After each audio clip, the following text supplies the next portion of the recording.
नमस्कार, आप देख रहे हैं रहस्य और आपके साथ मैं लक्ष्मी उपाध्याय। केदार का नाम आते ही हमारे जहन में एक ही तस्वीर उभरती है। देश के 12 ज्योतिर्लिंगों में से एक केदारनाथ धाम, भगवान शिव का ऐसा मंदिर जिसके बारे में कहा जाता है कि इसका निर्माण महाभारत युद्ध खत्म होने के बाद पांडवों ने किया था। 6 मई से केदारनाथ के कपाट खुल चुके हैं। देश दुनिया से श्रद्धालुओं का तांता यहां लगना शुरू हो चुका है। लेकिन आज के रहस्य में हम जिस केदार की बात कर रहे हैं वहां सन्नाटा है। केदार मंदिर का नाम सुनकर इक्का दुक्का श्रद्धालु सैलानी भले ही यहां दिख जाते हैं, लेकिन यहां ना तो केदारनाथ धाम वाली रौनक है और ना ही भगवान शिव के मंदिर के रूप में इतनी शोहरत है। जबकि माना जाता है कि कल्प केदार नाम का यह मंदिर पांडवों ने सबसे पहले बनवाया था।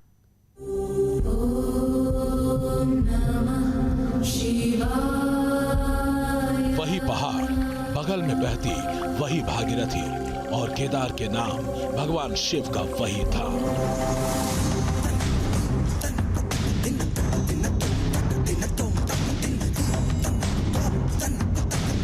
इन तस्वीरों के साथ अगर मंदिर की डिटेल न बताई जाए तो कोई भी ये मान लेगा कि ये तस्वीर केदारनाथ मंदिर की ही है,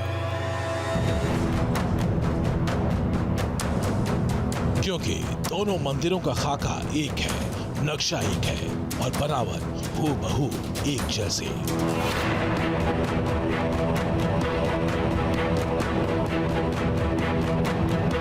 लेकिन कपाट खुलने के बाद एक केदार धाम में ऐसी रौनक है, भगवान भोले की श्रद्धा और आराधना में इतनी भव्य धूमधाम है।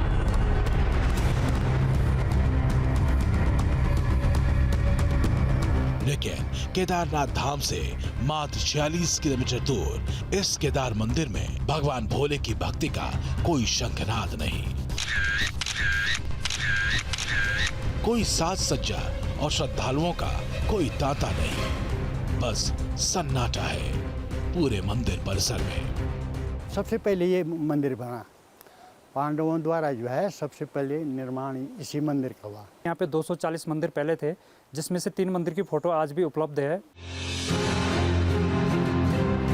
कल्प केदार यानी युगों पुराने इस केदार धाम के बारे में ये सुनते सबसे पहले जो सवाल जहन में आता है वो ये कि आखिर सदियों के सफर में कहां खो गई इस मंदिर की रौनक। सदी ने कहा यहाँ मंदिर बनाओ, परंतु यहाँ से भगवान शंकर चले गए, यहाँ से चले गए केदार।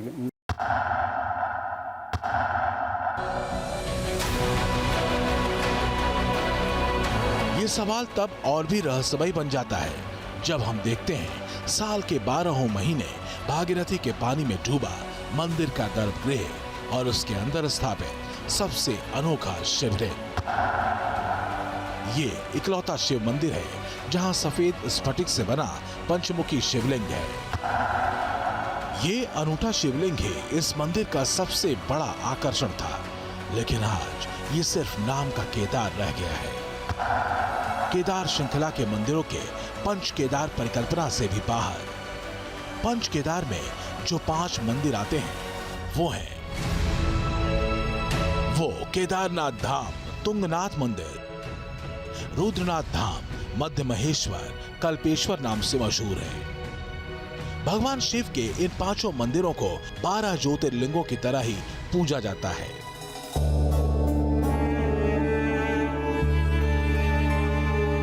लेकिन धराली का ये कल्प केदार मंदिर 4 धाम यात्रा मार्ग पर होते हुए भी पूरी चहल पहल से अलग है, जबकि इसे पूरे हिमालय में शिव का पहला धाम कहा जाता है। केदारनाथ जाने से पहले भगवान शिव की पसंदीदा घाटी यही हुआ करती थी, भागीरथी के किनारे धराली हर्षील घाटी। तो फिर ऐसा क्या हुआ कि भगवान शिव का मंदिर तो जस का तस रहा, कल्प केदार का यश मंदिर परिसर तक ही सिमटता गया।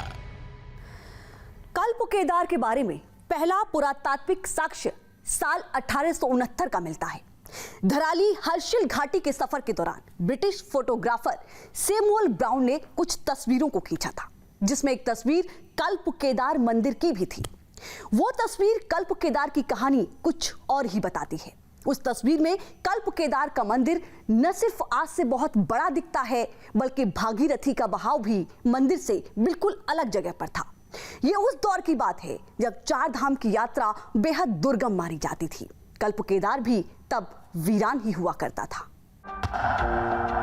कल्प केदार साल 1869, 153 साल पुरानी तस्वीर।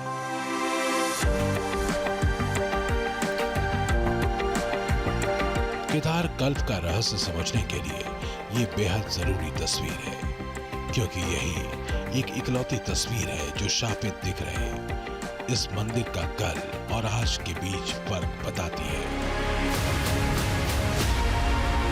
जो सबसे पहला और साफ दिखने वाला फर्क है वो है भागीरथी का बहाव।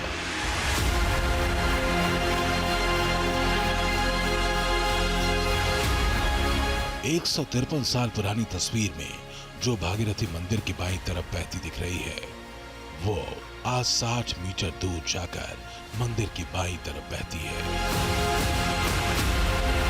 यानी आज मंदिर से 60 मीटर बाईं तरफ उत्तरकाशी यमुनोत्री यात्रा मार्ग है। 153 साल पहले तक वहां भागीरथी बहती थी। हैरान करने वाली बात यह है कि भागीरथी का मार्ग 60 मीटर बाएं से दाएं चला गया, लेकिन बीच में यह मंदिर जस का तस खड़ा रहा।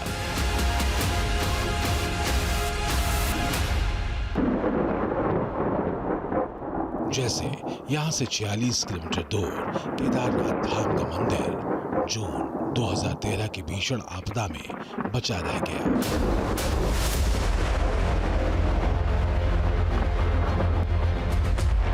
लेक टूटने के बाद जो जलधारा मंदिर की तरफ बढ़ी, वो मंदिर के पीछे टिके शिला की वजह से दो हिस्सों में बच गई।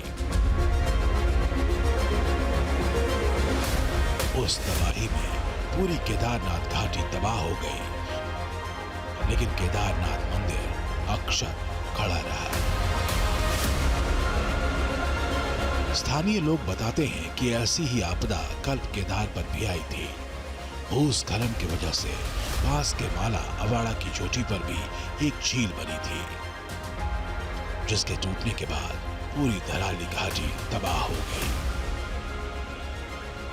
लेकिन कल्प केदार का ये मंदिर मलबे में दबकर भी बचा रहा।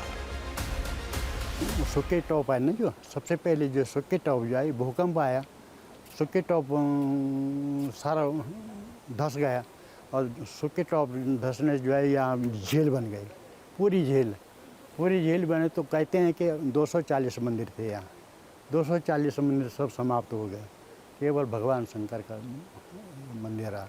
शायद ये हो सकता है कि जब सुक्की टॉप टूटा था तो यहाँ पे बहुत झील बनी थी बहुत बड़ी, तो उसमें सारे मंदिर डूब गए हैं और ये भी डूबा था तो ये खाली करवाया गया था।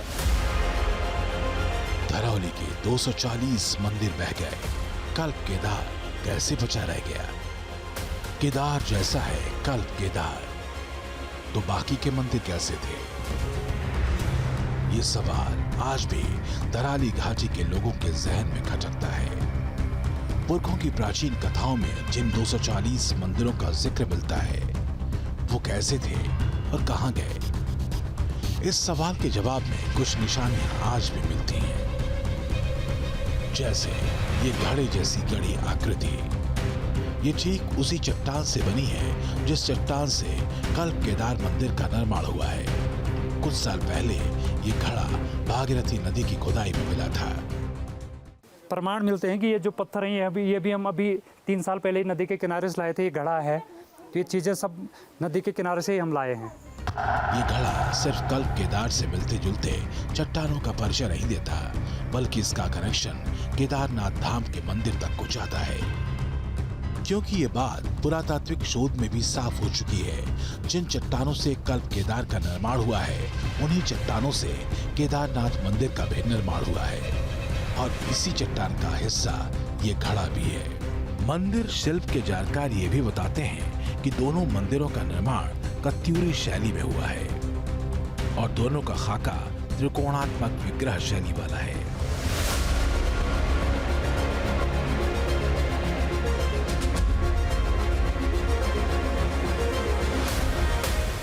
सिर्फ शैली ही नहीं बल्कि चट्टानों के एक होने का रहस्य भी कुछ कम नहीं।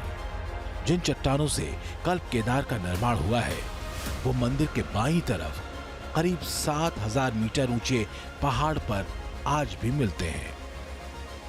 ये समानता लोगों को आज भी हैरान करती है कि इतने ऊंचे पहाड़ से मंदिर के लिए चट्टानें काटकर घाटी में कैसे लाई गई। ये प्रतीत होता है कि ये जो पत्थर मंगाए गए वो हमारे बुग्याल से जो है वहाँ पर है बड़े बड़े पत्थर, बहुत बड़े बड़े पत्थर, तो वहीं से बना करके लाए गए होंगे वहाँ, क्योंकि वहाँ पर पानी पीते हम वहाँ पर पत्थर रखे हुए ना, और जो आया होगा जिसने पत्थर लाया होगा वो भी वहाँ विश्राम किया, उसने पानी पिया होगा जो कि वो बैठा गया। कल्प केदार और इसके निर्माण से जुड़े रहस्य के इसी मोड़ से शुरू होती है एक मिथकीय कहानी। ऐसी कहानी जिसमें भगवान शिव हैं और महाभारत युद्ध के बाद पांडवों के प्रायश्चित का काल चक्र शुरू होता है। केदार श्रृंखला के मंदिरों को लेकर दो तरह के काल चक्र और इससे जुड़े दो तरह के किस्से सुनने को मिलते हैं। पहला किस्सा तो यह है कि इन मंदिरों का निर्माण आदि शंकराचार्य ने कराया, जबकि दूसरी कहानी पांडवों से जुड़ी हुई है। इसके मुताबिक केदार मंदिरों का निर्माण पांडवों ने अपनी स्वर्ग यात्रा के दौरान कराया था। इसके सहस्त्राब्दियों बाद आदि शंकराचार्य ने इन मंदिरों का पुनरुद्धार कराया। अगर हम दूसरी कहानी को भी मान लें तो जब सारे केदार मंदिरों को दोबारा बनाया गया तो सवाल उठता है कि कल्प केदार का मंदिर पंच केदार के पवित्र धामों से बाहर आखिर कैसे हो गया। महाभारत काल से जुड़ी कहानी तो यह बताती है कि पहला केदार मंदिर कल्प केदार में ही बना था।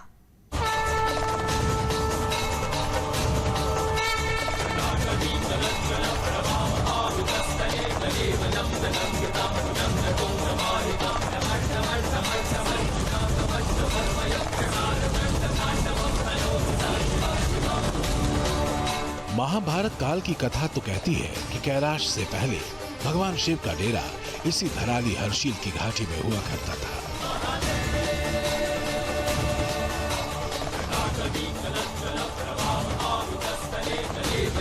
साधना की जगह ठीक यही थी जहां आजकल केदार स्थापित है।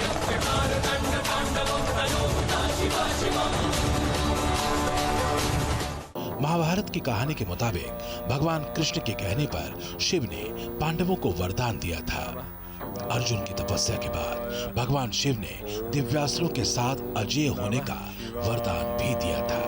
अब तुम ही सोचो, यदि तुम मुझसे कुछ मांगो तो मैं अस्वीकार कैसे कर सकता हूं। जो उनका मित्र है कुंती पुत्र अर्जुन, वो हमारा भी मित्र है। ये पाशुपत अस्त्र लो और स्वर्ग की ओर प्रस्थान करो।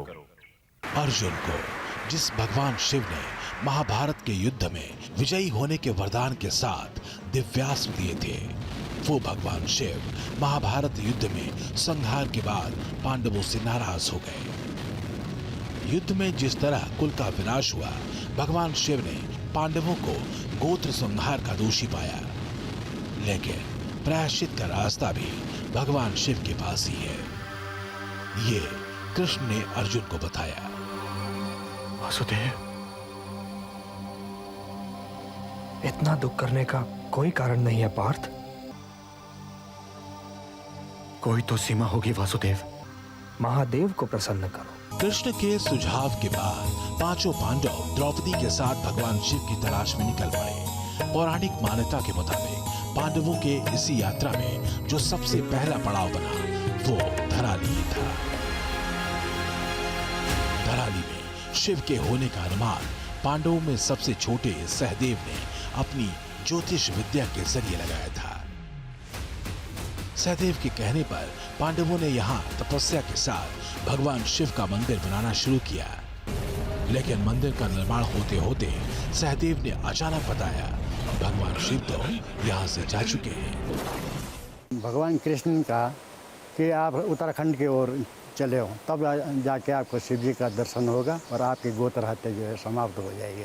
तो भगवान युधिष्ठिर ने जो है उनको सबको आदेश दिया कि आप यहाँ पर जो है भगवान शंकर की स्तुति करो। और भगवान शंकर उनको दर्शन नहीं देना चाहते थे क्योंकि उन पर गोत्र हत्या लगी हुई थी। तो यहाँ से उनका पार्वती जी लेकर यहाँ से चलो, यहाँ हम छोड़ देते हैं, बस वो चल दिए यहाँ से। कथा के मुताबिक भगवान शिव पांडवों से इतने नाराज थे कि वो मिलना ही नहीं चाहते थे, इसलिए जहां जहां तपस्या की वहां से वो भाग जाते। केदारनाथ धाम तक यही सिलसिला चला। मान्यता के मुताबिक केदारनाथ मंदिर भी शिव को प्रसन्न करने के लिए पांडवों ने ही बनवाया था। केदारनाथ में बैल के वेश में भागते शिव को भीम ने पकड़ लिया, लेकिन कल्प केदार में पांडवों को भगवान शिव की अनदेखी अच्छी नहीं लगी। जिस तरह भगवान शिव यहाँ से चुपके से निकल गए, पांडव निराश होकर यहाँ से आगे की यात्रा पर निकल गए। तब से लेकर अब तक यहाँ भगवान शिव का मंदिर और अनूठा शिवलिंग तो है, लेकिन इसकी महिमा और मान्यता दूसरे धामों की तरह नहीं। हालांकि शिव मंदिर होने के नाते स्थानीय लोग यहाँ पूजा पाठ के लिए आते हैं, लेकिन ज्योतिर्लिंगों की तरह यहाँ कपाट खुलने और बंद होने की परंपरा नहीं है। अगर इसके पीछे सरकार और देवस्थानम बोर्ड की अनदेखी भी है तो ये समझ से परे है।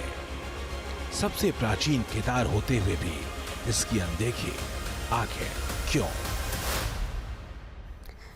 आज के रहस्य में बस इतना ही। अगले हफ्ते हम फिर से हाजिर होंगे एक नए और एक और दिलचस्प डेस्टिनेशन के साथ। न्यूज़ नेशन पर जारी है देश दुनिया की तमाम बड़ी खबरें। आप देखते रहिए न्यूज़ नेशन।